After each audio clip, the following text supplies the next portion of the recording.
Hey, this is Chris. Carlos asked me to record some of my my shoulder recovery thoughts here.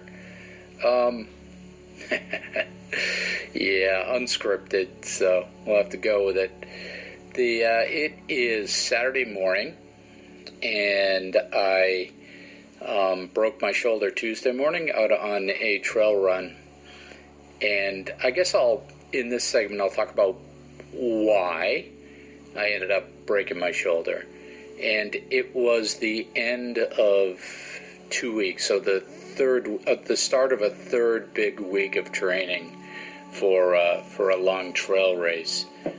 And I had gone into that week thinking, you know what, this should be a recovery week. I was really surprised when I got the schedule from my coach, because I was thinking this should be a recovery week. I wonder why it isn't. It's another big build week. So, I was going into a Tuesday morning run of a 12-mile Zone 2 run. And I do those out behind my house because I have a whole bunch of trails back there that I can connect up different distances. And it's really peaceful, right? And I'll go out before work. I'll get up at 6. One of the things is the days are getting much shorter. Where I live is very far north, so when the days get short, they get short. And so I got to wait a little bit longer before I can go out because I don't want to be in the dark out there. It just adds another level of complexity. So I go out, maybe 15 minutes before true sunrise.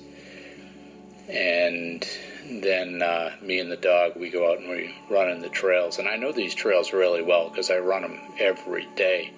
But the other thing that's going on besides the darkness is the leaves are coming down, right? So at this point, a lot of the leaves are already down, and from this going forward, they'll be pretty well covered, the trails. And these trails are very technical. A lot of single path, a lot of rocks. Where I live, it's very rocky. So you have rocks sticking up out of the ground, stone walls, that sort of thing. Elevation gain, not terrible elevation gain, but it's always either going up or going down. There's nothing flat or straight. And a lot of roots. And the roots are probably the biggest thing because you can't really see them a lot of times. They're usually hidden sort of under the turf, sticking up a little bit, but a lot of bony roots across the trail. So it's not the easiest place to run, but that's part of what makes it rewarding, right? It's very pretty, and I find the whole atmosphere, they talk about taking nature baths in Japan. I find the whole thing just very relaxing, especially that time of the morning. But after 2 weeks of heavy mileage, I was running fairly fatigued. So in the back of my mind, I'm thinking, I got to be really careful that I don't fall down. Because typically, when I fall down now, it hurts. Before, when I was younger, I just roll, get up and go.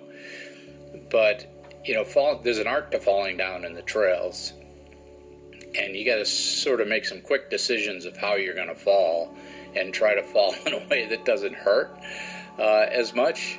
And one of the things the rookies do is they'll stick their arm out to try and prevent the fall, and that's how you break your arm.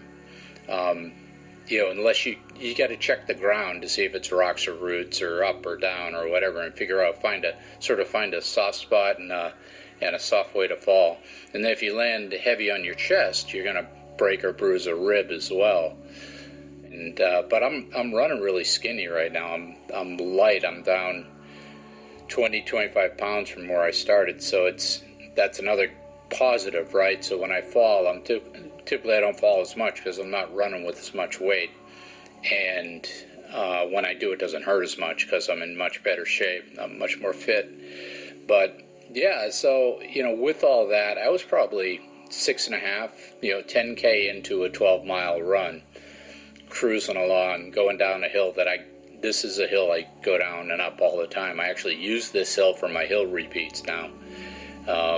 And I just caught a toe on something. I don't know what it was. I wasn't doing anything. I wasn't looking at my watch or wiping sweat or anything like that. I don't know what it was. I just caught a toe and felt myself falling. So I said, okay, I'm going to be smart here, and instead of landing on my chest, because going down a hill you have significant amount of velocity, right? You got more velocity than going up a hill, so it's going to hurt more because, velocity, mass, energy. So I thought I could hit on my back, sort of take it as a shoulder roll, and I sort of dove into it.